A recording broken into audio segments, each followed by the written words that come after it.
তো সবাইকে চ্যানেলে স্বাগত জানিয়ে শুরু করছি আবার একটি গুরুত্বপূর্ণ হেল্পফুল ভিডিও। তো আজকে আমরা আলোচনা করব উচ্চ মাধ্যমিক চতুর্থ সেমিস্টারের বাংলা বিষয়ের লং প্রশ্নের সাজেশান।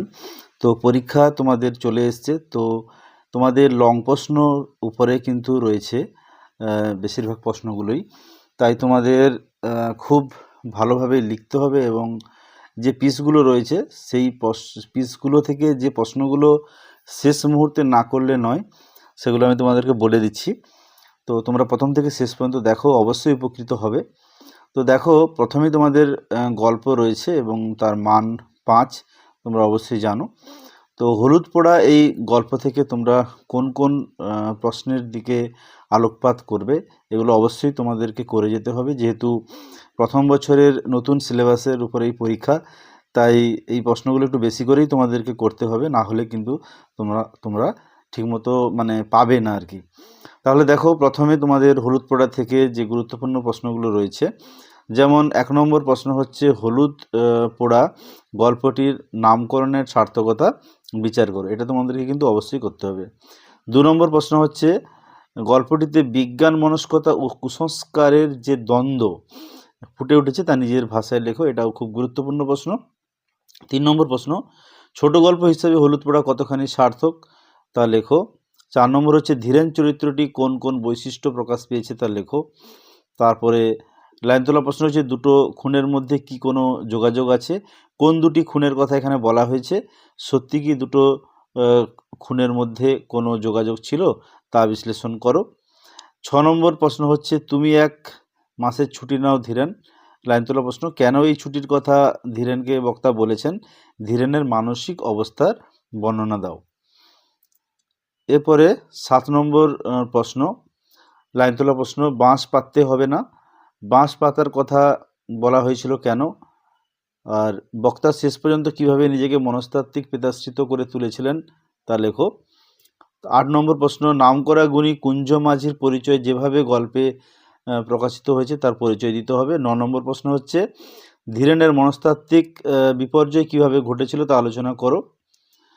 এরপরে হচ্ছে 10 নম্বর প্রশ্ন 50 টাকা রিওয়ার্ড ঘোষণা করছি। এটা হচ্ছে একটা লাইন তোলা প্রশ্ন। এখানে কার লেখা কোন গল্পের অংশ, কে কেন 50 টাকা রিওয়ার্ড ঘোষণা করেছিল। তো পাট প্রশ্ন রয়েছে, সেগুলো তোমরা দেখে অবশ্যই লিখবে। নম্বর বিভাজনও থাকবে, কোনোটায় 2+3 থাকতে পারে, এরকমভাবেই কিন্তু পাঠ থাকবে, 3+2 বা 2+3 এরকম থাকবে। 11 নম্বর প্রশ্ন হচ্ছে চারিদিকে হইচই পড়ে গেল। লাইন তোলা প্রশ্ন কোন ঘটনার পরিপ্রেক্ষিতে চারদিকে হইচই পড়ে গেল। 12 নম্বর প্রশ্ন হচ্ছে গল্পের নবীন চরিত্রটি বিশ্লেষণ করো। 13 নম্বর প্রশ্ন হচ্ছে আমি বলাই চক্রবর্তী, শুভ্রাকে আমি খুন করেছি। বক্তা এই স্বীকারোক্তির মাধ্যমে তার জীবনের কোন সত্যটিকে তুলে ধরেছেন তা লেখো। 14 নম্বর প্রশ্ন ধীরেন আর্তনাদ করে উঠল, ধীরেনের আর্তনাদের কারণ কি তা আলোচনা করো। 15 নম্বর প্রশ্ন গল্পকার যে ভৌতিক পরিবেশ সৃষ্টি করেছেন তা লেখো। তো মোটামুটি এখান থেকে আমি 15টি প্রশ্ন দিয়েছি, এই টাইপেরই প্রশ্ন থাকবে বা এই প্রশ্নগুলোর মধ্যেই তোমরা পেয়ে যেতে পারো। 15টা প্রশ্নই তোমরা দেখে যাবে। এরপরে হারুন সালেমের মাসি থেকে রয়েছে। তো প্রথম যে প্রশ্নটি রয়েছে খুবই গুরুত্বপূর্ণ প্রশ্ন, মাতৃত্বের কাছে জাতপাত সংস্কারহীন হয়ে পড়ে তা হারুন সালেমের গল্প অবলম্বনে লেখো। বা এখানে মাতৃত্বের যে পরিচয়, এরকমভাবে পড়তে পারে প্রশ্নটি, এটা খুবই গুরুত্বপূর্ণ প্রশ্ন। এরপরে তোমাদের রয়েছে 2 নম্বর প্রশ্ন গৌরবী চরিত্র বিশ্লেষণ করো। এটাও খুবই গুরুত্বপূর্ণ। 3 নম্বর প্রশ্ন তার স্বর্গ আর হারার মার স্বর্গ কি এক হতে পারে, এরকম লাইন তোলা প্রশ্ন তোমাদের পড়তে পারে। কোন স্বর্গের কথা বলা হয়েছে, এর অন্তর্নিহিত অর্থ ব্যাখ্যা করো। এরপরে 4 নম্বর প্রশ্ন গৌরবীর শুকনো বুকে যেন কিসের ঢেউ লাগে, লাইন তোলা প্রশ্ন প্রসঙ্গ উল্লেখ করে উদ্ধৃতাংশের তাৎপর্য ব্যাখ্যা করো। এরপরে 5 নম্বর প্রশ্ন কি ভয়ানক প্রতিহিংসা নিবারণের, কখন গৌরবী একথা বলেছে তার প্রতিহিংসা নিবারণের প্রতিহিংসার বর্ণনা দাও। 6 নম্বর প্রশ্ন নিজেকে বড় প্রয়োজনীয় মনে হলো হঠাৎ, লাইন তোলা প্রশ্ন রয়েছে কার লেখা কোন গল্পের অংশ বক্তা এমন মনে হওয়ার কারণ কি বক্তার।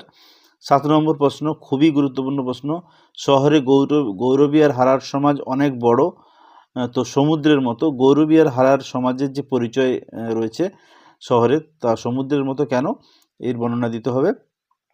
8 নম্বর প্রশ্ন, নাকি সব গরিবের স্বর্গ আসলে এক। তো লাইন তোলা প্রশ্ন এটাও, কার কখন এমন মনে হয়েছে, উদ্দিষ্ট ব্যক্তির ভাবনা কারণ লেখো। 9 নম্বর প্রশ্ন, তার চেয়ে হারার মা ভাগ্যবতী, এটা লাইন তোলা প্রশ্ন রয়েছে। গৌরবীর কেন দুঃখ হয়েছিল, তার কেন মনে হয়েছিল যে হারার মা ভাগ্যবতী। 10 নম্বর প্রশ্ন, গল্পে নিম্নবিত্ত মহিলাদের জীবন সংগ্রামের যে ছবি ফুটে উঠেছে তা আলোচনা করো। 11 নম্বর প্রশ্ন হচ্ছে নামকরণের সার্থকতা বিচার করো। 12 নম্বর হচ্ছে মনে করেছে কাঙ্গালের আস্পর্ধা, একটা লাইন তোলা প্রশ্ন, মন্তব্যটির প্রসঙ্গ উল্লেখ করে তাৎপর্য ব্যাখ্যা করো। তো দেখো এখানেও 12টা প্রশ্ন দিয়েছি, এই টাইপেরই প্রশ্ন হবে এবং এই প্রশ্নগুলো তোমাদেরকে অবশ্যই দেখে যেতে হবে। তো তোমরা এগুলো দেখে যাবে। এরপরে আমরা কবিতাতে যাব, এখানেও কবিতার মানও 5 রয়েছে। তো দেখো 1 নম্বর প্রশ্ন, প্রার্থনা কবিতা থেকে দেওয়া হয়েছে। প্রার্থনা কবিতায় কবি কিভাবে ভারতবর্ষকে স্বর্গে জাগরিত করার কথা বলেছেন তা আলোচনা করো। কবিতাটিতে কবির আত্মোপলব্ধির ও প্রার্থনা কিভাবে প্রকাশিত হয়েছে তা আলোচনা করো। 3 নম্বর একটা লাইন তোলা প্রশ্ন, চিত্ত যেথা ভয়শূন্য উচ্চ যেথা স্থির, চিত্ত কোথায় কিভাবে ভয়শূন্য হবে, আর উচ্চ যেথা স্থির কথাটি তাৎপর্য লেখো, এটা 2+3। এরপরে 4 নম্বর প্রশ্ন, যেথা তুচ্ছ আচারের মরু বালু রাশি, তো বিচারের শতপথ ফেলে নাহি গ্রাসী। তো এরকম লাইন তোলা প্রশ্ন রয়েছে। আচারের মরু বালু রাশি বলতে কবি কি বোঝাতে চেয়েছেন, আচারের মরু বালু রাশি কিভাবে বিচারের স্রোতপথকে গ্রাস করে। 5 নম্বর প্রশ্ন, প্রার্থনা কবিতাটির মূল বক্তব্য আলোচনা করো। তারপরেও 6 নম্বরের প্রশ্নটাও কিন্তু রয়েছে তোমাদের, জ্ঞান যেথা মুক্ত, যেথা গৃহের প্রাচীর, আপন প্রাঙ্গণ তলে দিবস সর্বরী, বসুধারে রাখে নাহি খণ্ড ক্ষুদ্র করি। তো এইরকম যে লাইন রয়েছে, তো দেখো তোমাদের এখানে প্রশ্ন আছে, মুক্ত জ্ঞান বলতে কবি কি বুঝিয়েছেন, গৃহের প্রাচীর বলতে কিভাবে বসুধারে খণ্ড ক্ষুদ্র করেন তা আলোচনা করো। 7 নম্বর প্রশ্ন, প্রার্থনা কবিতা রবীন্দ্রনাথের স্বদেশ প্রীতি এবং ঈশ্বর ভক্তি কীভাবে প্রকাশিত হয়েছে তা নিজের ভাষায় লেখো। আর এখানে 8 নম্বর প্রশ্ন, সনেট কি, সনেট হিসেবে প্রার্থনা কবিতাটির সার্থকতা আলোচনা করো। এরপরে কবিতাটি কোন প্রেক্ষাপটে লেখা, কবি কেন তিমির বিলাসী নয় তিমির বিলাসী হতে চেয়েছেন, তো এটি গুরুত্বপূর্ণ প্রশ্ন। 2 নম্বর প্রশ্ন, আমরা তো তিমির বিনাশী হতে চাই, তিমির বিনাশী হওয়ার পেছনে কবির মধ্যে যে ইতিহাস চেতনা কাজ করছে তা আলোচনা করো। 3 নম্বর প্রশ্ন হচ্ছে মহানগরীর মৃগনাভি ভালোবাসি, এখানে মৃগনাভি কি, কার সঙ্গে তার আলোচনা করা হয়েছে আলোচ্য কবিতা অবলম্বনে, এটা উক্তির অবতারণা এটা লিখতে হবে। 4 নম্বর প্রশ্ন, শতাব্দীর সূর্যে নিকটে, এরকম লাইন তোলা প্রশ্ন রয়েছে। উদিতাংশের কবি সূর্যের প্রসঙ্গ কেন এখানে এনেছেন, জীবনের আলোড়ন বলতে কবি কি বুঝিয়েছেন। 5 নম্বর প্রশ্ন, কবিতায় কবির একাধিকবার তবু শব্দটি ব্যবহার করেছেন কেন, তার তাৎপর্য বিশ্লেষণ করো। কবিতার মাধ্যমে কবি সমাজকে কোন বার্তা দিতে চেয়েছেন, এখানে কবি সত্তার প্রকাশ ঘটেছে তা কীভাবে তা লেখো। 7 নম্বর প্রশ্ন হচ্ছে আমরা বেদনাহীন অন্তহীন বেদনার পথে, আমরা বলতে এখানে কাদের বোঝানো হয়েছে, আর বেদনাহীন অন্তহীনের পথে কেন, এটা লিখতে হবে। এরপরের নেক্সট কবিতা কেন এলো না, তো এখান থেকে গুরুত্বপূর্ণ প্রশ্ন হচ্ছে মৃত্যুর পাশ কাটিয়ে বাবা এলো ছেলে এলো না। তো এখানে মৃত্যুর পাশ কাটিয়ে বলার তাৎপর্য কি, অবশেষে বাবা কীভাবে এলো, ছেলে না আসা তাৎপর্য কি, এটা গুরুত্বপূর্ণ প্রশ্ন। 2 নম্বর প্রশ্ন, কেন এলো না কবিতার মূল ভাব কি, কবিতায় প্রিয়জনের না ফিরে আসার যে যন্ত্রণা কীভাবে ফুটে উঠেছে তার লেখো। এরপরে 3 নম্বর প্রশ্ন, রাস্তায় আলো জ্বলছে, তো এরকম লাইন তোলা প্রশ্ন রয়েছে, প্রসঙ্গটি কোন ইঙ্গিত বহন করে তা কবিতা অবলম্বনে লেখো। এরপরে 4 নম্বর প্রশ্ন, সামনে ইতিহাসের পাতা খোলা, এরকম লাইন তোলা প্রশ্ন রয়েছে, কোন প্রসঙ্গে কবি উক্তি করেছেন, কবিতায় কোন ইতিহাসের ছবি ধরা পড়েছে। 5 নম্বর প্রশ্ন, সারাটা দিন ছেলেটা নেচে নেচে বেরিয়েছে, ছেলেটির নেচে নেচে বেড়ানোর কারণ কি, কোন প্রেক্ষাপটে ছেলেটির করুণ পরিণতি হয়েছে, 2+3 রয়েছে। পরেরটাও লাইন তোলা প্রশ্ন, বারুদের গন্ধে ভরা রাস্তা দিয়ে বারুদের গন্ধে ভরা রাস্তার ব্যঞ্জনা কিসের ইঙ্গিত বহন করছে, অবশেষে কি ঘটেছিল। 7 নম্বর প্রশ্ন, তারপরে কি বলেছে যে একটা লাইন তোলা প্রশ্ন, কড়ার গায়ে খুন্তিটা, তো এরকম লাইন তোলা প্রশ্ন রয়েছে। আজ একটু বেশি রকম নড়ছে, কখন এমন পরিস্থিতির সৃষ্টি হয়েছে, উদ্দিষ্ট ব্যক্তির মানসিক অবস্থার পরিচয় দাও, কেন এলো না কবিতার নামকরণের সার্থকতা বিচার করো, একটা কালো গাড়ি আর খুব বাজি ফুটছে। তো এরকম লাইন তোলা প্রশ্ন। এই চিত্রকল্পের মধ্য দিয়ে কবি বাস্তবতা এখানে কি ফুটাতে চেয়েছেন তা আলোচনা করো, এরকম টাইপের প্রশ্ন রয়েছে। তো এখানে মোটামুটি 9টা প্রশ্ন দেওয়া হয়েছে, আশা করছি তোমরা এগুলো মধ্যেই পেয়ে যাবে। এরপরে নাটকের মানও তোমাদের 5 রয়েছে। নানা রঙের দিন, এখান থেকে একটু বড় রয়েছে নাটকটা, এখান থেকে অনেক লাইন তোলা প্রশ্ন পড়ে। তো দেখো এখানে যে সাজেশনগুলো দেওয়া হয়েছে, যেমন প্রথম প্রশ্ন হচ্ছে একাঙ্ক নাটক হিসাবে নানা রঙের দিনের সার্থকতা। 2 নম্বর হচ্ছে এখানে রজনীকান্ত চট্টোপাধ্যায়ের চরিত্র। 3 নম্বর লাইন তোলা প্রশ্ন, শিল্পকে যে মানুষ ভালোবেসেছে তার বার্ধক্য নেই কালীনাথ, এখানে এই মন্তব্যের তাৎপর্য। তারপরে লাইন তোলা প্রশ্ন, অভিনেতা মানে একটা চাকর, একটা জোকার, একটা ক্লাউন, বক্তার উক্তির তাৎপর্য। তারপরে 5 নম্বর প্রশ্ন রয়েছে, এই তো জীবনের সত্য কালীনাথ, লাইন তোলা প্রশ্ন, কোন জীবনের শর্ত এখানটায় লিখতে হবে। 2+3 প্রশ্ন, জীবনের সত্যটি কি। 6 নম্বর প্রশ্ন, আমাদের দিন ফুরিয়েছে, কে কোন প্রসঙ্গে উক্তিটি করেছেন, বক্তার উপলব্ধির কারণ ব্যাখ্যা করো। 2+3 লাইন তোলা প্রশ্ন। 7 নম্বর, যারা বলে নাট্যাভিনয় একটা পবিত্র শিল্প তারা সব গাধা। তো এরকম লাইন তোলা প্রশ্ন রয়েছে, বক্তাকে তিনি কখন এবং কেন এরূপ সিদ্ধান্তে পৌঁছেছিলেন ব্যাখ্যা করো। আর এখানে থিয়েটার জীবনের দ্বন্দ্বময় চরিত্র আলোচনা করতে হবে। 8 নম্বর প্রশ্ন, লাইন তোলা প্রশ্ন, জানো কালীনাথ একটা মেয়ে, সেই মেয়েটির বর্ণনা দাও এবং বক্তার জীবনে উক্ত মেয়েটি কীভাবে তার প্রভাব বিস্তার করেছে তা লেখো। 2+3। এরপরে 9 নম্বর প্রশ্ন, নানা রঙের দিন নাটকের এখানে নামকরণের তাৎপর্য। তারপরে 10 নম্বরও লাইন তোলা প্রশ্ন, থিয়েটার দেওয়ালে দেওয়ালে অঙ্গারের গভীর কালো অক্ষরে লেখা আমার জীবনের 45টা বছর। তো এখানে উল্লিখিত সময়কাল অঙ্গারের গভীর কালো অক্ষরে কীভাবে লেখা হয়েছে বলে বক্তা মনে করেন এবং বিষয়টি ব্যাখ্যা করে। 2+3। পরের প্রশ্ন, নাটকে অভিনেতা রজনীকান্ত চট্টোপাধ্যায়ের নিঃসঙ্গতা ও একাকিত্বের যে ছবি ফুটে উঠেছে তার লেখো, এটাও গুরুত্বপূর্ণ। 12 নম্বর প্রশ্ন, কোথায় গেল 68 বছরের শোক, আমার প্রতিভা এখনও মরেনি, বক্তার এই মন্তব্যে তাৎপর্য আলোচনা করো। 13 নম্বর প্রশ্ন, আমি বলছি রজনী চাটুর্যে মরবে না, কিছুতেই না, এই মরে যাওয়া কি প্রবৃত্তি অর্থে, মানে কোন অর্থে মরে যাওয়া, এটা তোমাদের আলোচনা করতে হবে। 14 নম্বর প্রশ্ন, এখন শুধু মাঝরাত্রির অপেক্ষা, এখানেই গল্পের শেষ, বক্তার এই উক্তির আলোকে প্রাসঙ্গিকতা ব্যাখ্যা করো। তো এরকম 14টা প্রশ্ন এখানে দেওয়া রয়েছে, আশা করছি এখান থেকেই তোমরা পেয়ে যাবে।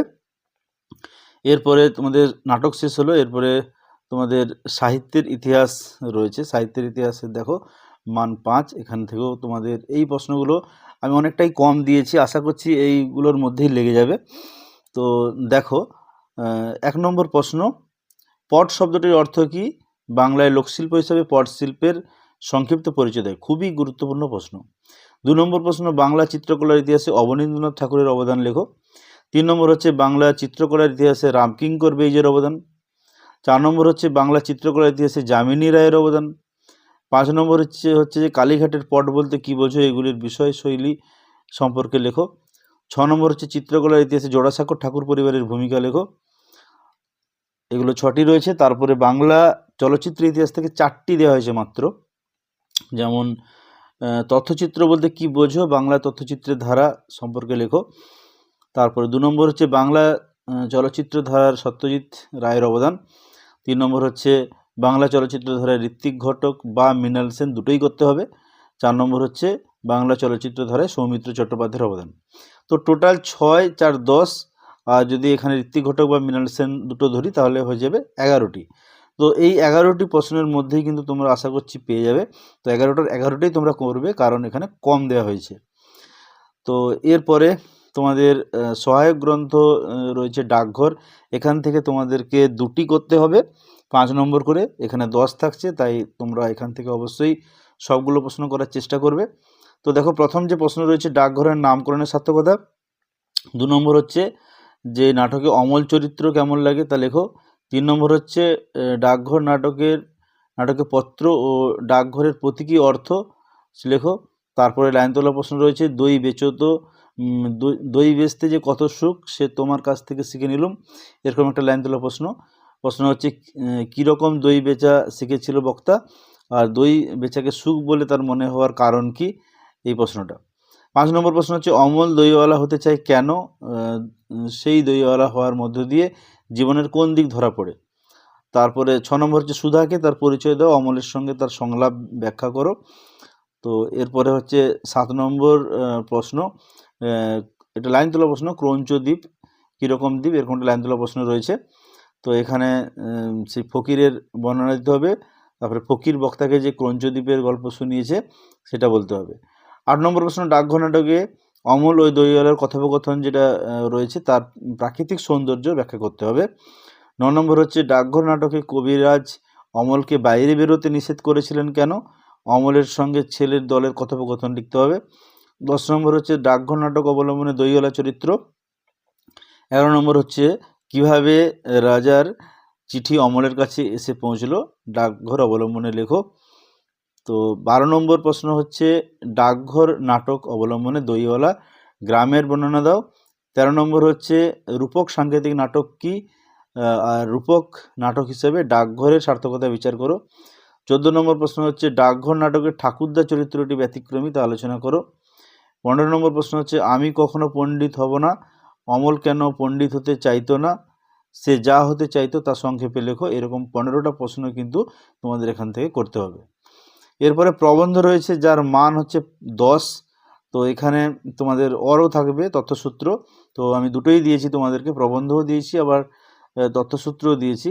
তো এগুলো তোমরা অবশ্যই করে যাবে। যেমন দেখো, প্রথমে রয়েছে পরিবেশ ও বিপন্ন মানুষ, তারপরে রয়েছে শৃঙ্খলাবোধ ও ছাত্র সমাজ, 3 নম্বর হচ্ছে ছাত্র সমাজ দেশের ভবিষ্যৎ, তারপরে শুভ উৎসব, পল্লী সাহিত্য, তারপরে জীবনে খেলাধুলার স্থান, জীবন স্মৃতি, 8 নম্বর হচ্ছে পরিবেশ পরিষেবায় অরণ্য, তারপরে রয়েছে 9 নম্বর রক্তদান জীবনদান, 10 নম্বর হচ্ছে বিশ্ব উষ্ণায়ন, আর 11 নম্বর হচ্ছে মাতৃভাষা চর্চা। তো এগুলো রচনা আকারে রয়েছে। আবার তথ্যসূত্র থেকে যেগুলো দিয়েছি, যেমন ঈশ্বরচন্দ্র বিদ্যাসাগর, স্বামী বিবেকানন্দ, কাজী নজরুল ইসলাম, শঙ্খ ঘোষ, এপিজে আব্দুল কালাম, ভারত পথিক রাজা রামমোহন রায়, বেগম রোকেয়া, 8 নম্বর রবীন্দ্রনাথ ঠাকুর, 9 নম্বর হচ্ছে মহাশ্বেতা দেবী, 10 নম্বর লতা মঙ্গেশকর, 11 নম্বর সুনিতা উইলিয়ামস, 12 নম্বর মাদার টেরেসা, 13 নম্বর মাইকেল মধুসূদন দত্ত, 14 নম্বর হচ্ছে জীবনানন্দ দাস এবং 15 হচ্ছে ভগিনী নিবেদিতা। তো এই হচ্ছে টোটাল সাজেশান লং প্রশ্নের। এখান থেকেই কিন্তু তোমরা আশা করছি সমস্তই পেয়ে যাবে। তো এগুলো তোমাদেরকে অবশ্যই করে যেতে হবে।